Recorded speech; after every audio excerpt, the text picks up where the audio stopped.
to wrapping up Google Classroom. Definitely a Christmas holiday theme, as we were planning to do this in January or in December, and kind of bumped it to January with everything going on. But my name is Haley Stamey, and I am the Irwin District Digital Learning Facilitator. And I'm Wendy Fusco. I'm the Digital Learning Facilitator for the North Buncombe District, and Nesbitt Academy's tagged on there. All right, and if you guys want to introduce, sounds like our friends already know each other, but if you just want to tell us who you are and what school you're at. Maggie, you want to go first? I do know Nikki. Yes, West Buncombe Elementary Library. All right, and I am at Reynolds Middle School in special ed, 6th grade resource. Nice. So we're so glad that you guys are here today. This is a quick session. We have a couple tips that we just kind of want to share with you and then kind of leave it open for some questions. So anytime if you have questions or whatnot, please let us know and we will stop and figure it out as we go. Okay. So thinking about Google Classroom, there's lots of different ways that people kind of thinking about how they set up their class.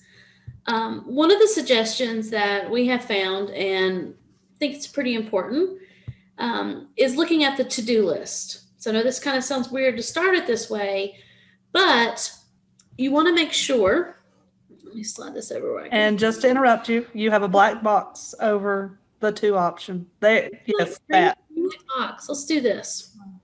Can you see that now better? I couldn't see it either, so I'm glad. So there you go. Two different options when looking at that to-do list. So you can open up each assignment individually. And the reason why you might want to do this is just to make sure that there aren't any grades that you need to give kids or work that needs to be finished. So you can go through and do an individual assignment, or you can go to the 3 dots and mark as reviewed. So the to-do list is nice, and you can see the GIF. It shows you how you can get to it with the 3 lines to kind of make sure that things are returned to students, things are given back, or there's all the grades that need to be graded. So you could easily see from that list who needs to be graded or what assignment needs to be finished up. If you haven't used this one before, I personally pull this one a lot with my own child. So if students are in multiple classes, they can go to their to-do list and they can see what's coming up, and it compiles all of their lists or all their classrooms in one list with the due dates of what's due.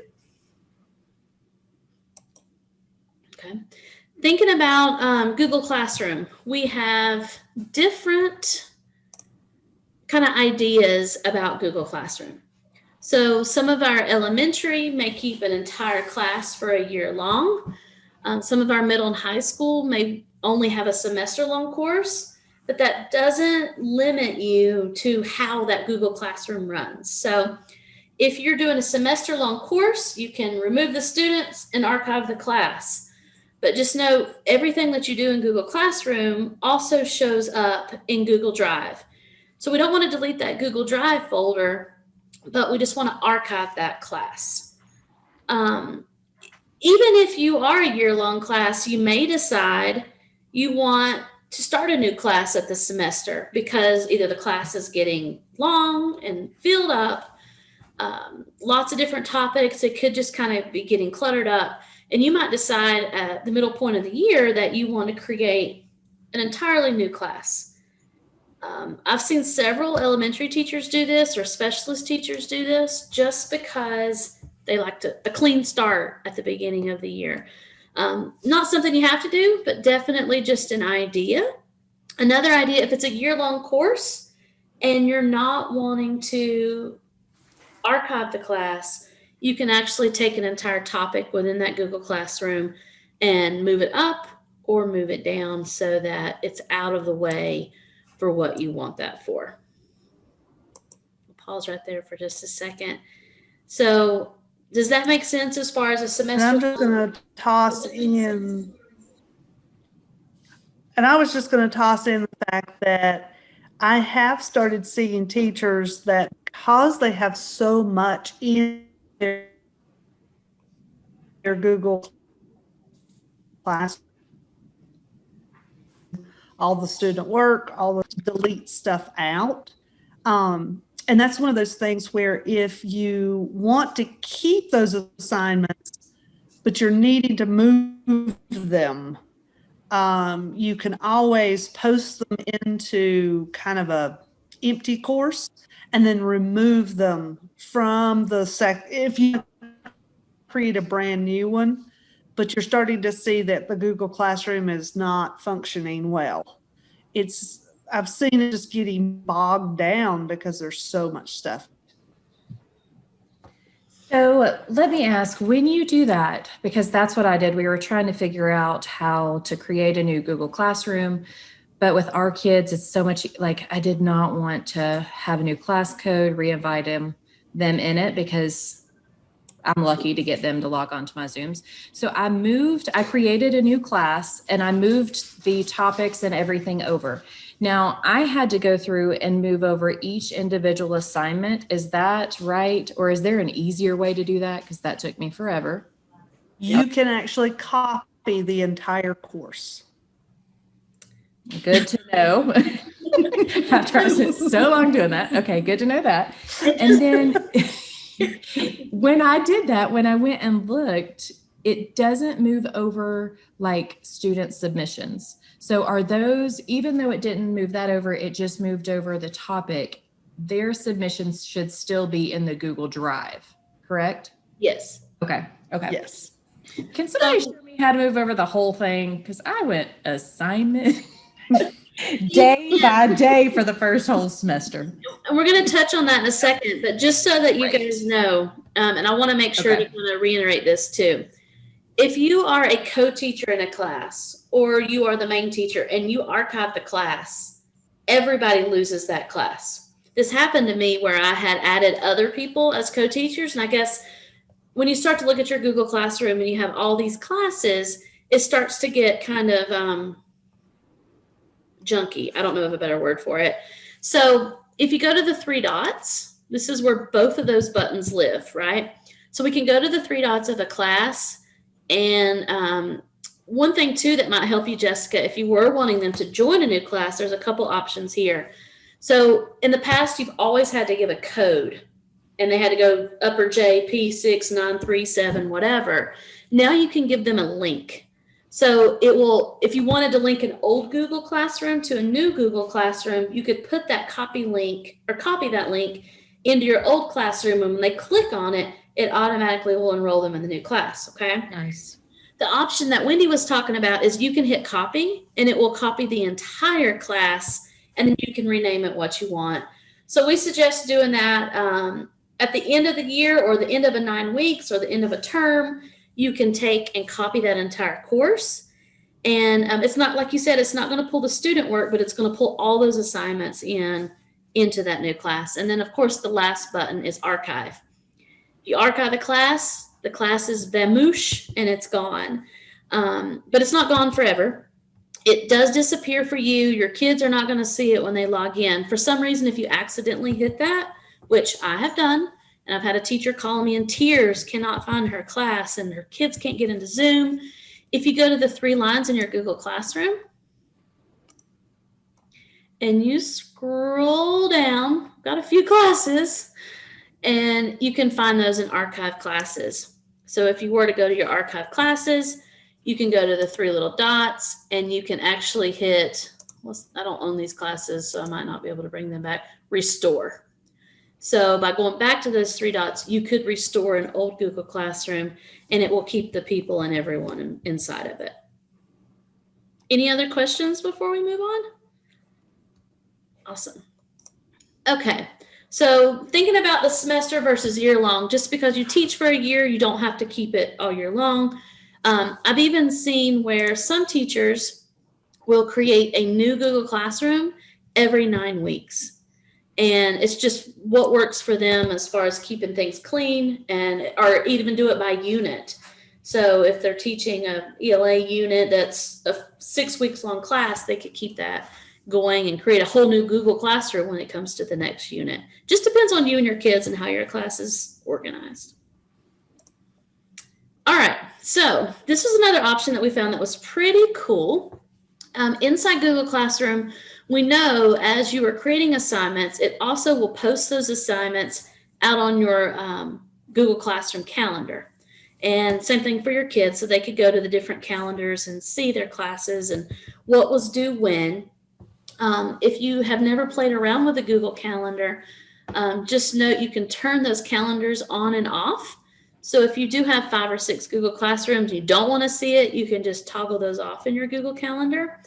But one thing that we learned that we thought was pretty interesting and helpful is you can actually go to your calendar and print the calendar as a PDF.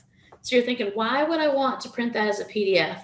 But if you have an entire semester course or a year-long course and you want to print that at the end, so you know that in January you were doing Unit 7 and by February you were doing Unit 9, or kind of as a pacing guide, we just thought it was a neat way that you could keep up with what you've done in the past. You can also just turn the calendar off. So if you're tired of seeing it, you don't want to see it anymore, uncheck the box, and you can actually go in and delete the calendar if it's one that you no longer need.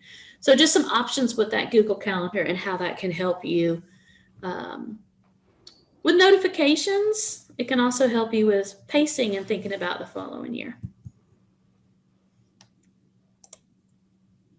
This is exactly what we were sharing with Jessica a second ago, is creating that master class and creating that template class so that, you know, if you do a bunch of great things this year, making a copy of that class so that you can use it again the following year. You might not use all the pieces, but once you have that template or shell, I would just make sure you name it something that you know it's your template, your shell, your course. I can't think of all the words for it. But then you don't have to assign the entire class. You could do it assignment by assignment and move that from your old class into your new class when you're ready again. But if you make a copy of it, it'll all be in draft form, and the students would not see the entire class until you go into the assignment and publish it. So you could go ahead and copy the entire class and then just go in and edit your dates and publish each individual assignment. Okay. Stop us if need be. Just going to add, depending upon how big your class is, copying can take a while. So if it doesn't look like it's working, it is. And I have actually seen a copied course take hours, as in like almost a full day. So just be prepared for it to not be quick. Instant. Definitely not an instant thing as the course gets a lot bigger. And you can log out and go do, or not log, but whatever. You can go do other things. Google kind of does its own thing in the background. So you don't have to sit there with it open and staring at it, waiting on it. You can go on and do it the next day. And it will copy without you. Can I ask a related-ish question? Yes, ma'am. Do y'all know, a couple teachers and I were talking about this, do y'all know if feedback has gone to Google Classroom to allow you to copy a whole topic, like not a whole course and not just one assignment, but like a whole topic? Do you know if that's something that they're considering or if that's been something that's been suggested to them? I think it would be nice. I have no idea where they are with that, Rebecca, but Just curious. It would be nice for sure. Mm-hmm. I'm thinking even as we do our digital learning classes for our teachers, how nice it would be just to be able to bloop over the whole entire topic. Yeah, or like a unit at a time, like you could copy it to your other sections or something, but not the entire course. So, I've not seen it yet. Okay. Google does a great thing where you can vote up and down teacher recommendations or ideas, tips. I forgot what they call it, but they're really good about the feedback piece. So if you go in there and is it the question mark at the bottom of Google where you can go in and give suggestions or feedback? Yes. And the more people do it, you can vote the things up and they actually will work on the things that people are requesting. So okay, that's good to know. Rally your troops and get everyone to put it in and then hope for the best for that.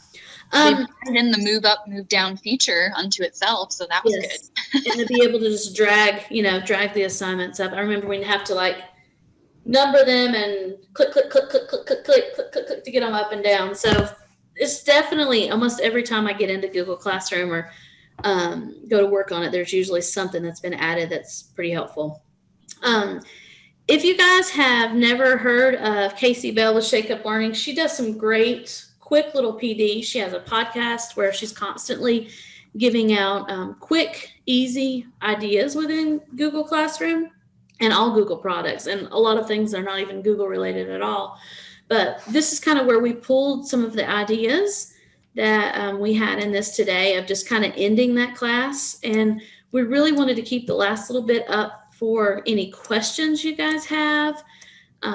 Just knowing that there is a lot of freedom with Google Classroom as far as how you want to save it, when you want to end it, how many people you want in it. I've even seen, teachers create different Google Classrooms for different reading groups, or really be able to be as flexible as you want to with that. Any other questions? I will share, let's share the link to this presentation so that you guys get, we like the little GIFs, however you want to say it, in there that can kind of show you how you can go back and do that. So let's get you that link. I'll stop sharing for just a second. Put that in the chat. Any other Google Classroom questions or ideas that you have seen that's worked well for you guys?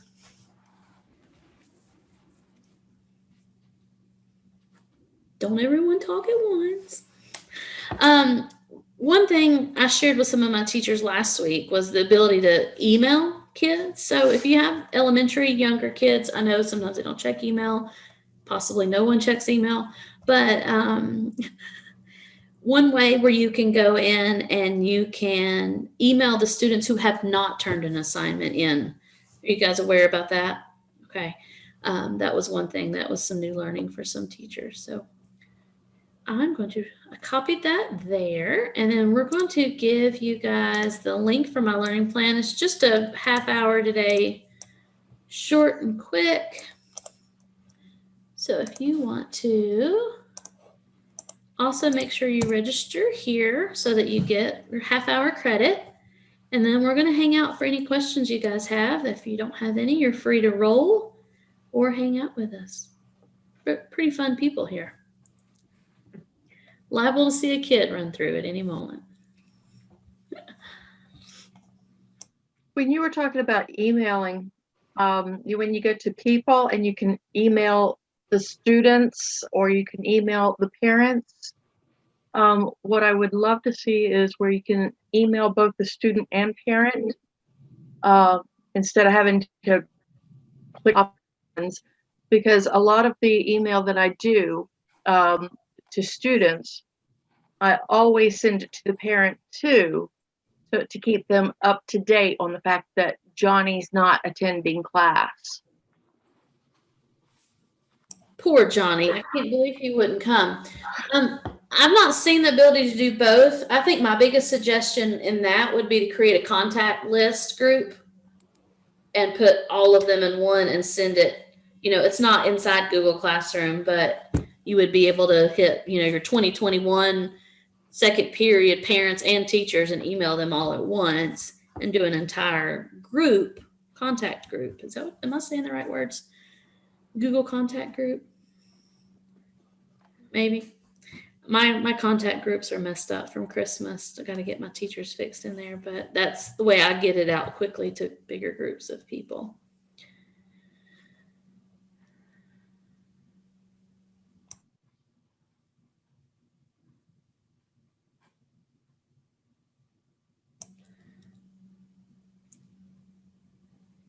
I actually learned from my students today as I posted a question for them, and I'd never seen the actual results doing it from a student view, where as they answer the question, then they can start seeing the other students' answers to those questions.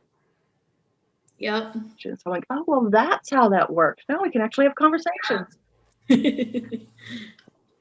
For sure. There's a lot, and there's a lot of things that work so well with Google Classroom that can come in and out. It's come a long way in the last 2 years. I will say that for sure. And we've all come a long way with figuring things out with it in the last year for sure as well. So we appreciate you guys coming. My learning plan link is in there. Make sure you click that to get your credit. The presentation link is there.